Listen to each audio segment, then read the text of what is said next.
नमस्कार दोस्तों। आज के इस एक्सप्लेनर में हम एक बहुत ही दिलचस्प और दिल को छू लेने वाली कहानी का विश्लेषण करने वाले हैं। सीधे चलते हैं सुंदरपुर नाम के एक खूबसूरत से गांव में। ये कहानी है राघव नाम के एक गरीब लेकिन बेहद ईमानदार आम बेचने वाले की, हीरा नाम के एक जादुई तोते की और एक ऐसे लालची मुखिया की जिसकी हरकतें हमें कर्म और लालच के बीच का फर्क बहुत ही गहराई से समझाती हैं। तो चलिए इस शानदार सफर की शुरुआत करते हैं। तो चलिए सीधे कहानी में गोता लगाते हैं।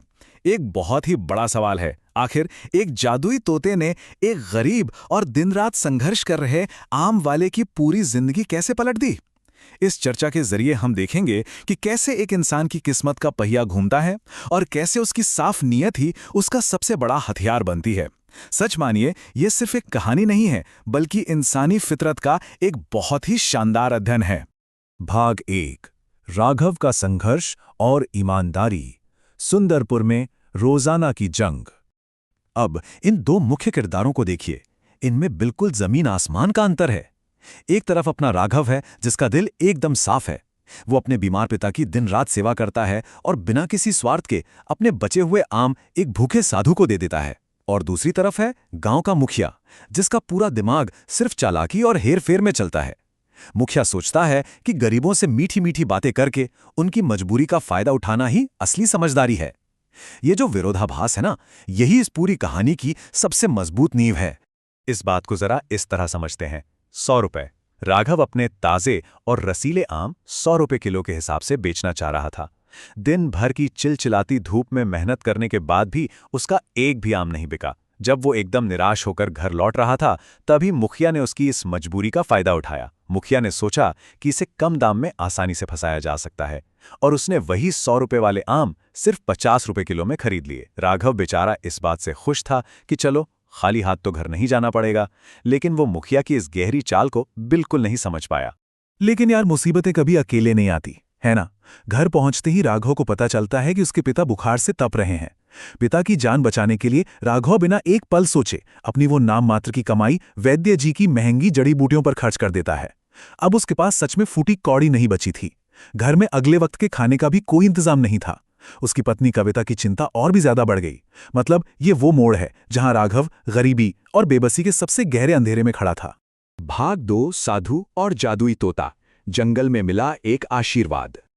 अब यहां से आता है एक जबरदस्त टर्निंग पॉइंट। कुछ दिन बीत गए और राघव के आम बिल्कुल नहीं बिक रहे थे। एक दिन वो थक हार कर पेड़ के नीचे बैठा था, आम सड़ने लग गए थे। तभी उसकी मुलाकात भिक्षा मांग रहे एक साधु महाराज से होती है। अब राघव के पास पैसे अनाज तो थे नहीं, लेकिन उसने बिना कुछ सोचे अपने सारे बचे हुए आम साधु महाराज को दे दिए। और सिर्फ इतना ही नहीं, वो आम की भारी टोकरी खुद उठाकर उनके साथ जंगल में कुटिया तक गया। और बस यही वो पल था जब हीरा नाम का तोता उसकी जिंदगी में आया और सब कुछ बदलने लगा। साधु महाराज ने जब राघव को वो तोता दिया तो एक बहुत ही सख्त चेतावनी दी।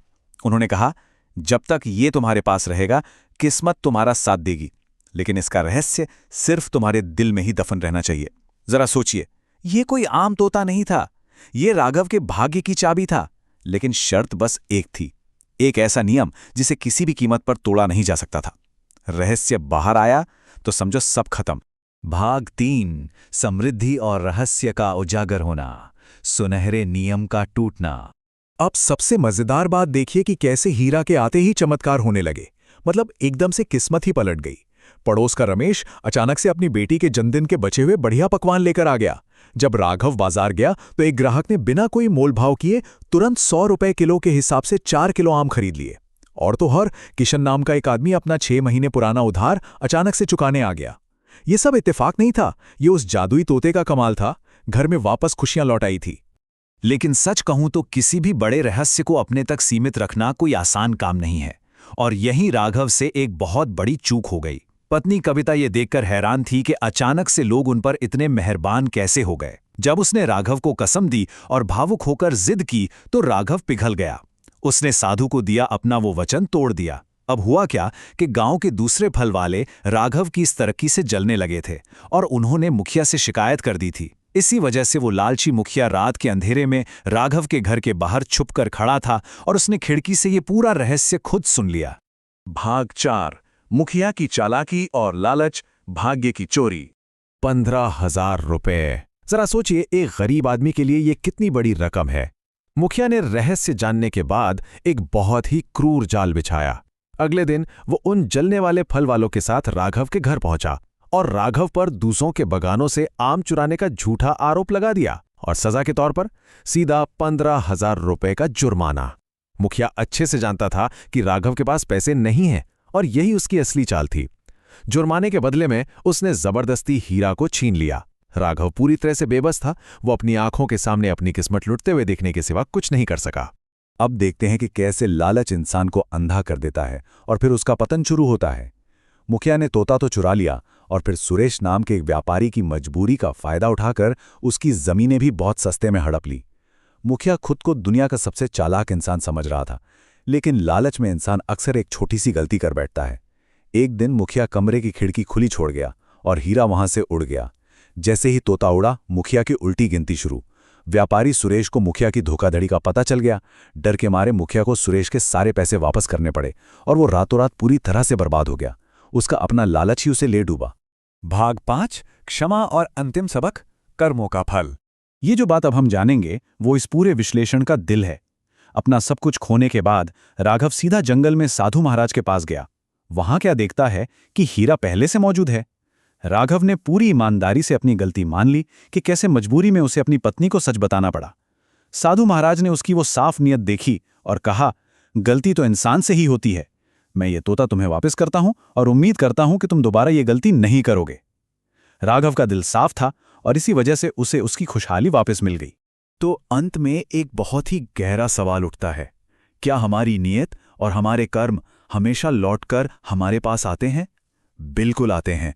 इस पूरी चर्चा में हमने साफ देखा कि कैसे राघव की निस्वार्थ भावना और उसकी सच्चाई ने उसे वो सब कुछ वापस दिलाया जो उसका था, और कैसे मुखिया का स्वार्थ ही उसकी बर्बादी का कारण बना।